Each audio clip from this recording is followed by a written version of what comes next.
Hello दोस्तों, स्वागत है आप सभी का हमारी एक और रोमांचक कहानी में।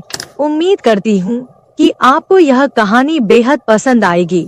मैं उन लड़कियों में से थी जिन्हें अपने बिस्तर पर सोने का बहुत ज्यादा शौक था। शायद इसकी वजह यह थी कि मैं अपने भाई बहनों में सबसे छोटी थी और हमेशा अपनी माँ के पास सोती थी। भले ही मैं छोटी थी, लेकिन जब सब सो जाते और कमरे की रोशनी बंद हो जाती, तब भी अगर माँ पापा को बुलाकर अपने पास आने को कहती, तो मेरी आंखें खुल जाती थी। जब मैं छोटी थी और माँ मुझे सुलाने के बाद पापा के पास जाती, तो मैं जाग जाती और रोना शुरू कर देती। मुझे माँ के बिना बिल्कुल भी नींद नहीं आती थी। जब तक मैं माँ के चेहरे पर हाथ नहीं रख लेती, मुझे सुकून नहीं मिलता था। लेकिन जैसे जैसे मैं बड़ी और समझदार होती गई, माँ ने मुझसे कहा कि अब मुझे अपनी बड़ी बहन के साथ दूसरे कमरे में सोना चाहिए। मैंने फौरन इनकार कर दिया और माँ के सीने से चिपक गई। मैंने कहा, नहीं, मैं तो बस आपके ही पास ही सोऊंगी। मुझे आपके बिना नींद नहीं आती। माँ एक ठंडी सांस लेकर कहती है, बेशर्म, तुझे तो जरा भी शर्म नहीं है। उस वक्त मुझे इन बातों का मतलब समझ नहीं आता था, लेकिन जैसे जैसे मैं बड़ी होती गई, एक रात जो आवाज मैंने सुनी उसने मुझे हैरान कर दिया। उस रात मैं अचानक जाग गई और जब माँ मुझे सुलाकर पापा के बिस्तर पर गई, तो मैंने कुछ अनजानी आवाजें सुनी। पहले तो मैंने सोचा कि माँ का पल्लू पकड़ लूं, लेकिन फिर चुपचाप आंखें बंद करके उन आवाजों को सुनने लगी। उन आवाजों ने मेरे कानों की लो को सुर्ख कर दिया। मैं खामोशी से आंखें बंद किए आवाजें सुनती रही और उसके बाद तो यह जैसे रोज का ही माहौल बन गया था। यह अनुभव मेरे लिए कुछ नया और अनोखा था, जिसने मुझे बहुत जल्दी समझदार और परिपक्व बना दिया। शायद इसलिए क्योंकि मैं बहुत ज्यादा सोचती थी और हर बात की तह तक जाने की कोशिश करती थी। मुझे भी धीरे धीरे शर्म महसूस होने लगी थी, इसलिए मैंने खुद ही उस कमरे में सोना शुरू कर दिया जहां मेरी बहनें सोती थी। मुझसे बड़ी 3 बहनें और 2 भाई थे। समय बीतता गया और सभी शादी की उम्र तक पहुंच गए। मेरे सभी भाई बहनों की मुझसे पहले ही शादियां हो गई। जब मेरी शादीशुदा बहनें किसी फंक्शन के लिए हमारे घर आती, तो रात को छुपकर तीनों आपस में बातें करती और खूब हंसती। लेकिन जैसे ही मैं वहां पहुंचती, सब चुप हो जाते। जब मैं उनसे पूछती कि क्या बातें हो रही है, तो वे मुझे कहते, तुम अभी छोटी हो जाओ। हालांकि मैं 18 साल की हो चुकी थी, लेकिन वे मुझे अभी भी बच्ची समझती थी। धीरे धीरे मैं इतने चतुर हो गई कि जब भी मेरी बहनें आती, तो मैं जानबूझकर सोने का नाटक करती और उनके बीच बिस्तर पर सो जाती। फिर वे तीनों बैठकर चटखारे लेते हुए आपस में बातें करती, जो पति पत्नी के बीच रात के अंधेरे में होती है। मेरी तीनों बहनें हमेशा आपस में सब कुछ साझा करती थी और साथ मिलकर शरारतें करती थी। मैं भी उनकी बातें सुनती थी और खुद को संयमित रखने की कोशिश करती थी।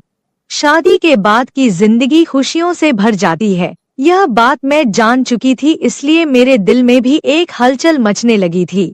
मैं सोचने लगी कि काश मेरी भी शादी हो जाए, मेरा भी एक पति हो और वो मेरे साथ भी वही सब कुछ करे जो मेरी बहनों के साथ होता है। शादी के बाद ये सब जायज हो जाता है और इसमें सुकून भी मिलता है। यह सोच सोच कर मेरा दिल जोर जोर से धड़कने लगता था। पढ़ाई पर ध्यान देने की बजाय मैं शादी के बाद की ख्वाब देखने लगी। हर रात एक अजीब सी बेचैनी मेरी रग रग में समा जाती थी। मैं जब कमरे में अकेली होती, तो अपने मोबाइल पर इंटरनेट पर लड़के लड़कियों की रोमांटिक सॉन्ग देखती और फिर खुद को उस लड़की की जगह महसूस करती। मैं उस लड़के की जगह अपने भावी पति की कल्पना करती और सुकून महसूस करती थी। एक दिन मेरी बड़ी बहन घर आई हुई थी।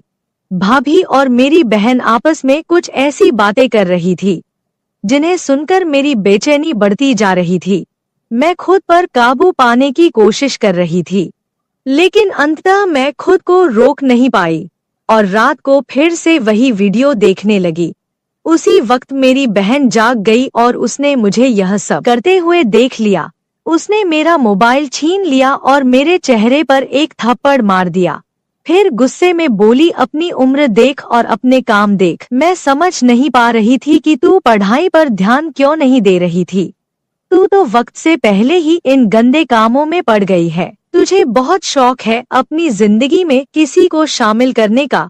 देखती हूँ सुबह माँ से कहती हूँ कि तेरी यह बेटी एक दिन तेरा मुंह काला करके चली जाएगी। इससे पहले कि कुछ और बुरा हो इसे यहाँ से चलता करो। जब मेरी बहन को मेरी इस हरकत का पता चला तो मैं बहुत डर गई। मैं रोने लगी और उससे हाथ जोड़कर माफी मांगने लगी। नहीं दीदी, ऐसा कुछ नहीं है, मैं तो बस ऐसे ही देख रही थी। लेकिन उसने मुझे खूब डांटा। अगले दिन मेरी बहन ने मुझे मेरा मोबाइल वापस कर दिया, लेकिन यह वादा लिया कि अगर दोबारा इस तरह की फिजूल वीडियो देखी तो अंजाम बुरा होगा। मैंने भी तौबा कर ली थी। पर जब मैं कॉलेज जाती और अपनी सहेलियों को उनके बॉयफ्रेंड के साथ गंदी बातें करते हुए सुनती तो फिर से मेरे अंदर वही भावनाएं जागने लगती। मैं 18 साल की थी जब मेरी बहन ने एक बार फिर मुझे मोबाइल पर वही वीडियो देखते हुए देख लिया। वह कहने लगी, तुझसे मना किया था ना, फिर भी नहीं मानी। लगता है तेरी जवानी कुछ ज्यादा ही जोश दिखा रही है। चल अब माँ को बताती हूँ। मुझसे रहा नहीं गया तो मैंने गुस्से में कह दिया, हाँ, खुद तुम लोग शादी करके अपनी जिंदगी एंजॉय कर रहे हो और मुझे एक वीडियो भी नहीं देखने देती। इससे अच्छा तो माँ से कह दो कि मेरी भी शादी करवा दो। मैं शादी लायक हो चुकी हूँ, घर के काम भी अच्छे से कर लेती हूँ और पढ़ाई लिखाई में मेरी वैसे भी कोई खास दिलचस्पी नहीं है। जब भी मैं कुछ कहती हूँ लोग मेरी माँ बनकर मुझे डांटने पर तुले रहते हैं। मेरी बहन ने मुझे थप्पड़ मारा और कहा, क्या जमाना आ गया है, जाओगी तब सीधी हो जाओगी। ससुराल में सिर्फ पति ही नहीं होता बल्कि ढेर सारी जिम्मेदारियां भी होती है। हम तो ससुराल की थकान लेकर मायके में आकर चैन की सांस लेते थे। रात को पति का मूड देखना पड़ता है, गुस्सा सहना पड़ता है और सुबह से ननद, देवरानी और जेठानी दिमाग खराब करती है। महंगाई और बिजली के बिल वैसे ही सरदर्द देने के लिए तैयार रहते हैं। तुम्हें शादी आसान लगती है लेकिन असल में ऐसा नहीं है। मेरी बहन ने मुझे बहुत समझाया लेकिन मैं कहाँ समझने को तैयार थी। मेरे लिए भी रिश्ता देखा जाने लगा। सबसे पहले जो रिश्ता आया वो मेरी भाभी के खानदान का था। मेरी भाभी तो वैसे भी मुझे कुछ खास नहीं समझती थी और मुझे उस घर से निकालने के चक्कर में थी। जब लड़के की तस्वीर दिखाई गई तो वह बहुत खूबसूरत था। उसे देखकर मेरे दिल की धड़कन तेज हो गई। उसके साथ शादी के बाद का ख्याल आते ही मेरे अंदर एक अजीब सी खुशी दौड़ने लगी। हमारे घर वाले सादगी पसंद थे, इसलिए हमारी शादी भी सादगी से होने वाली थी। शादी की तैयारियां शुरू हो गई और फिर वह दिन आ गया जब मैं मेहंदी की दुल्हन बनकर बैठी थी। खानदान की सारी औरतें आकर मेहंदी की रस्म निभा रही थी। मैं भले ही गंभीरता से बैठी थी लेकिन अंदर से मेरे मन में खुशी की लहर दौड़ रही थी। अगले दिन मैं अपने पति के पास पहुंचने वाली थी और इस ख्याल से ही मेरे अंदर हलचल मच रही थी। मैंने अनगिनत सपने सजाकर रात बिताई। अगले दिन मेरे दिल में एक अजीब सी खलबली थी, लेकिन मायके को छोड़ने का दुख भी था। जब मैं तैयार होने के लिए ब्यूटी पार्लर जा रही थी तो एक बार मुड़कर अपने उस घर को देखा जिसे छोड़कर मुझे जाना था। आज मैं उस घर को हमेशा के लिए छोड़ने वाली थी। बस बात जब मैं इस घर में वापस आती तो एक मेहमान के रूप में आती। आज इस घर में मेरा आखिरी दिन था। यह सोचकर मेरी आंखों में आंसू आ गए। फिर मैं दुल्हन बनकर शादी हॉल के लिए रवाना हो गई। शादी हो चुकी थी और मैं दुल्हन के रूप में सबसे ज्यादा खूबसूरत लग रही थी। मेरा दूल्हा भी कुछ कम नहीं लग रहा था। लोग हमारी जोड़ी की तुलना चांद और तारों से कर रहे थे। शादी के बाद विदाई का समय आ गया और मैं अपने ससुराल आ गई। मेरी सास बेहद खुशमिजाज और आजाद सोच रखने वाली औरत थी। उन्हें देखकर कोई नहीं कह सकता था कि वो मेरी सास है, बल्कि वह अपने बेटे की बड़ी बहन लग रही थी। उनका व्यवहार ऐसा था कि मुझे भी खुशी थी कि शादी के बाद हम दोनों सास बहू नहीं बल्कि माँ बेटी बनकर रहेंगे।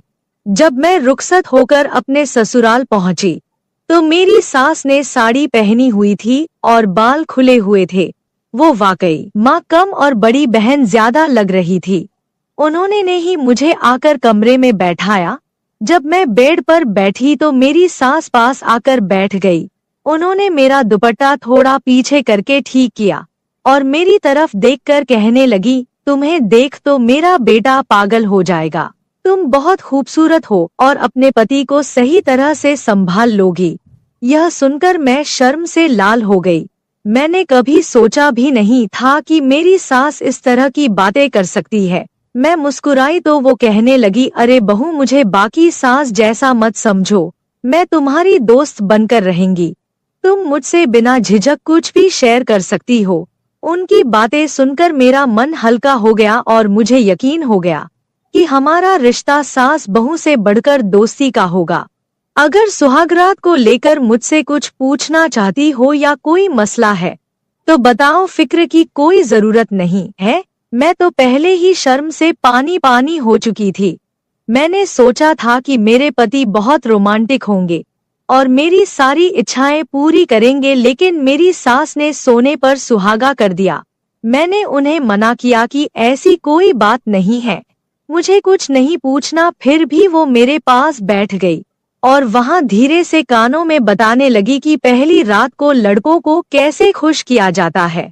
मैं अपने चेहरे पर हया की लाली से जाए उनकी बातें सुनती रही। कुछ देर बाद जब सासू माँ कमरे से बाहर गई तो मैंने बाहर से आवाज सुनी। सास अपने बेटे से कह रही थी, बेटा, मेरी बहू को ज्यादा तंग मत करना। अगर मुझे सुबह शिकायत मिली तो मैं अपनी बहू को 1 महीने तक अपने पास बुला लूंगी। इस पर मेरे पति चुप थे। जब वे कमरे में आए तो मैं फौरन सिर झुकाकर बैठ गई। मेरे पति मेरे सामने आकर बैठे और जैसे ही उन्होंने मेरा घूंघट उठाया तो मेरे हुस्न की तारीफें करने लगे। उनकी तारीफ सुनकर मैं शर्म से मुस्कुराती रही। फिर उन्होंने मेरा हाथ पकड़कर सोने की अंगूठी मेरी उंगली में पहना दी और हाथ सहलाने लगे। मेरे भी जज्बात बेकाबू होने लगे। आखिर वो रात आ ही गई थी जिसका मैं कब से इंतजार कर रही थी। शायद ही कोई लड़की मुझसे ज्यादा सुहागरात के लिए बेताब हुई होगी। लेकिन जैसे ही मेरे पति मेरे करीब आए, उनके फोन पर एक कॉल आ गई। ये कौन था जो हमारी रात में खलल डाल रहा था? मेरे पति उस कॉल को देखकर गंभीर हो गए। वो फोन कान से लगाकर बालकनी में चले गए और काफी देर तक बातें करते रहे। मुझे समझ नहीं आ रहा था कि वह किससे बात कर रहे हैं। मेरे मन में अजीब अजीब ख्याल आने लगे। मैं उठकर उनके पीछे गई, लेकिन तब तक वे फोन बंद कर चुके थे। मेरा पति काफी परेशान नजर आ रहा था। मैंने पूछा, क्या हुआ, सब ठीक तो है ना? उन्होंने कहा, बॉस ने मुझे एजेंट के तौर पर दिल्ली जाने को कहा है। सुबह सवेरे एक बहुत जरूरी मीटिंग थी जिसके सारे दस्तावेज मेरे पास थे। यह प्रोजेक्ट भी मैंने ही तैयार किया था। वैसे तो यह मीटिंग 1 हफ्ते बाद होने वाली थी, लेकिन जिस स्तर के साथ मीटिंग थी, उन्हें रात में ही हर हाल में मुंबई पहुंचना था। इसलिए मुझे दिल्ली के लिए निकलना पड़ेगा ताकि सुबह की मीटिंग में समय पर पहुंच सकूं। मेरे सारे अरमानों पर जैसे पानी फिर चुका था। फिर सभी जाग चुके थे। सास तो पहले से ही तैयार थी और ससुर ने भी ढीला ढाला सा लिबास पहन रखा था। वैसे यह मानने वाली बात थी कि दोनों अपने जवान बेटे के माता पिता होने के बावजूद खुद भी बिल्कुल जवान लगते थे। मेरी सास जो न जाने सुबह शाम सुर्ख गुलाब खाती थी, उनके चेहरे की चमक देखकर मुझे लगता था कि मानो वो किसी रानी के समान हो। जब मेरे पति ने उन्हें बताया कि उन्हें इमरजेंसी में जाना पड़ेगा तो दोनों ही चिंतित हो गए। वे कहने लगे, मत जाओ, तुम्हारी बीवी क्या सोचेगी? आज तुम्हारी शादी की पहली रात है, खास रात है, मत जाओ। लेकिन मेरे पति ने कहा कि नौकरी चली जाएगी, उस रात का क्या है, हमने तो पूरी जिंदगी एक साथ गुजारनी है। मेरे पति जैसे तैसे समझाकर वहां से चले गए और मैं बस मुंह देखती रह गई। मैंने उनके सामान पैक करने में मदद की थी। जब वह एयरपोर्ट के लिए निकल चुके थे तो ससुर उन्हें छोड़ने गए। सास मेरे पास आकर बैठ गई और बार बार माफी मांगने लगी, लेकिन मैंने कहा कोई बात नहीं, हो जाता है। जब ससुर लौटकर आए तो दोनों अपने कमरे में चले गए और मैं कपड़े बदलकर बिस्तर पर सोने के लिए लेट गई। अंदर से मैं बहुत बेचैन थी और सोच रही थी कि अब ये 2 दिन कैसे काटूंगी। खैर, जहाँ इतने साल निकाले हैं वहाँ से 2 दिन भी निकाल दूंगी। उस रात मैं सो गई। सुबह कुछ मेहमान मेरे मुंह दिखाई के लिए आए थे। हर कोई पूछ रहा था तुम्हारा पति कहाँ है, दूल्हे के बिना तो दुल्हन अधूरी होती है। इस तरह की बातें सुनकर मैं शर्म से लाल हो रही थी। फिर मेरे मायके से मेरी बहनें और भाभियां आई। मेरी बहनें शरारत से पूछने लगी, बताओ कल रात क्या हुआ, कुछ हुआ भी या उससे पहले ही तुम्हारा पति चला गया। मैंने गहरी सांस लेकर अपने आप को संभाल लिया। मेरी बड़ी बहन मेरे पास आई और ताली बजाकर जोर से हंसी। उसने कहा, जैसे को तैसा, जितनी बेताबी तुम्हें थी, देखो तुम्हारे साथ क्या हुआ। मेरा तो बस नहीं चल रहा था, वरना अभी तुम्हारा गला दबा देती। फिलहाल 2 दिन बाद मेरे पति को वापस आना था। मुझे लगा कि ये 2 दिन पल झपकते ही गुजर जाएंगे। मैं अपनी सास के साथ काफी घुल मिल गई थी। उनके चेहरे पर इतनी चमक थी कि कई कुंवारी लड़कियां भी ऐसी चमक के लिए तरसती थी। लेकिन मेरे पति मुझसे और दूर होते जा रहे थे। अब वह कहने लगे कि 2 हफ्ते बाद आएंगे, जबकि मैं यहाँ सास ससुर की खूब सेवा कर रही थी।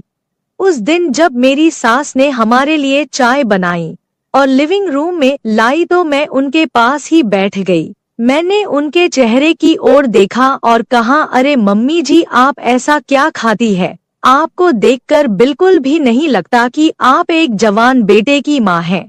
इतनी चमक तो आजकल की कुंवारी लड़कियों में भी नहीं होती। मेरी बात सुनकर सास हंसते हुए बोली, अरे पगली, तेरे ससुर मुझसे इतनी मोहब्बत करते हैं। इस उम्र में भी पूरी रात मुझे सुकून और खुशी देते हैं। जब और औरतें इन चीजों के लिए तरसती है, मेरे पास वो सब कुछ है, फिर क्यों न मैं किसी जवान लड़की की तरह चमकती रहूं। सास की बात सुनकर मैं शर्म से लाल हो गई। उस रात मैं बेचैन होकर सोने की कोशिश करती रही, लेकिन आधी रात को बेचैनी इतनी बढ़ गई कि पसीने से भीग गई और गला सूख गया। मैंने देखा कि पानी का गिलास खाली था, इसलिए मैं किचन की ओर चल पड़ी। लेकिन तभी मुझे सास ससुर के कमरे से अजीब आवाजें सुनाई देने लगी। ये आवाजें सुनकर मैं खुद को रोक नहीं पाई और उनके कमरे की तरफ बढ़ गई। बिना सोचे समझे दरवाजे के पास कान लगाकर बातें सुनने लगी। जो आवाजें मैंने सुनी उसने मुझे शर्म से पानी पानी कर दिया। ये लोग बुजुर्ग हो चुके थे, लेकिन इस उम्र में भी ये सब कर रहे थे। मेरी सास उनसे कह रही थी, मेरी उम्र का लिहाज कर लो, घर में जवान बहू है। लेकिन जो जवाब मेरे ससुर ने दिया उसे सुनकर मेरे पैरों तले जमीन ही खिसक गई। मैं बिना पानी पिए ही वापस कमरे में जा चुकी थी। काफी देर तक सोचती रही कि क्या जो मैंने सुना वो सच था या मेरी गलतफहमी थी। मेरा ससुर अपनी बीवी से कह रहा था, अरे तो क्या हो गया, वो कौन सी दूध पीती बच्ची है, वो भी तो हमारे बेटे के साथ यह सब करने के लिए ही आई है। यह अलग बात है कि बेचारी अब तक ठंडी पड़ी है। यह सुनकर मेरे होश उड़ गए थे। मैं कभी सोच भी नहीं सकती थी कि एक ससुर अपनी बहू को लेकर इस तरह की बातें कर सकता है। सुबह जब सास ससुर कमरे से बाहर आए तो मैं उनसे नजरें मिलाने की हिम्मत नहीं कर पा रही थी। मुझे ससुर से अजीब सा डर महसूस हो रहा था, क्योंकि अब मैं उनकी नजरों का इशारा समझ चुकी थी। वो मुझे सर से पैर तक अजीब निगाहों से घूर रहे थे। जब मैंने पति से बात करने की कोशिश की तो उन्होंने यही कहा, मैं बिजी हूँ, बहुत काम है, वापस आने में समय लगेगा। एक दिन सास का ब्लड प्रेशर बढ़ गया। वो कहने लगी, बहू किचन में दबा रखी है, जरा दूध में घोल कर दे दे, उससे मुझे सुकून मिलेगा। मैंने दूध का गिलास निकाला और उनके ब्लड प्रेशर की दवा में डालने के बजाय उसमें नींद की दवा में मिला दी, जिसे पीकर मेरी सांस चकराने लगी और मैं उन्हें कमरे में लेटा आई। लेकिन अब घबराहट हो रही थी। कि कहीं कुछ गलत न हो जाए। उसी वक्त मेरे पति का मेरी सास के फोन पर कॉल आया। उन्होंने कभी मुझे कॉल नहीं किया था। मैंने फोन उठाया और जैसे ही कान से लगाया, पति ने कहा, सुनो, अपनी बहू को बता दो कि मैं अब वापस नहीं आने वाला। मैंने यहाँ किसी और लड़की से चक्कर चला लिया है और वह मेरे बच्चे की माँ बनने वाली है। सुहागरात को भी उसी ने मुझे फोन करके दिल्ली बुलाया था। वह अमीर बाप की बेटी है और कह रही है कि अगर मैंने उससे शादी नहीं की तो मुझ पर केस कर देगी। यहाँ की पुलिस तो आप जानते हैं कितनी सख्त है। मजबूरी में मुझे उससे शादी करके उसके बच्चे को अपनाना पड़ेगा और बदले में मुझे करोड़ों की जायदाद भी मिल रही है। फिर भला क्या रखा है आपकी उस बहू में? बहुत जल्द मैं आप दोनों को भी यहाँ बुला लूंगा। सुकून की जिंदगी गुजारेंगे, बस किसी तरह इस नालायक बहू से पीछा छुड़ा लें। यह सुनते ही मेरे पैरों तले जमीन खिसक गई। सारे सपने मिट्टी में मिल चुके थे। मैं अपनी सास को उस हालत में छोड़कर घर लौट आई। रो रो कर मैंने अपने माता पिता और भाइयों को सब कुछ बताया। वे तुरंत मेरे ससुराल पहुँचे और जमकर बहस हुई। मेरे सास ससुर ने यहाँ तक कह दिया कि एक बार जायदाद हमारे बेटे के नाम हो जाए, फिर हम उसे भी छोड़ देंगे और रिया ही हमारी बहू रहेगी। लेकिन मेरे पिता ने साफ मना कर दिया। कुछ सालों बाद अदालत में केस चला और मेरा अपने पति से तलाक हो गया। कम उम्र में ही मैंने ये सब झेला। मेरी बहन सही कहती थी कि शादी के बाद बहुत कुछ ऐसा होता है जो एक लड़की की जिंदगी को पूरी तरह बदल देता है। जो मैं कभी हंसमुख, चुलबुली और भावुक हुआ करती थी, अब खामोश रहने लगी थी। अब मेरी उम्र 25 साल हो चुकी है। मेरे लिए कई रिश्ते आते हैं, लेकिन मर्दों पर से मेरा भरोसा पूरी तरह से उठ गया है। शादी का नाम सुनते ही मेरा दिल डर से कांप उठता है। आपको क्या लगता है, क्या मुझे शादी कर लेनी चाहिए या सभी मर्द ऐसे नहीं होते हैं? अगर मुझे फिर से धोखा मिला तो? दोस्तों, यह थी मेरी कहानी। दोस्तों, मैं आप लोगों को दिल से धन्यवाद करती हूँ।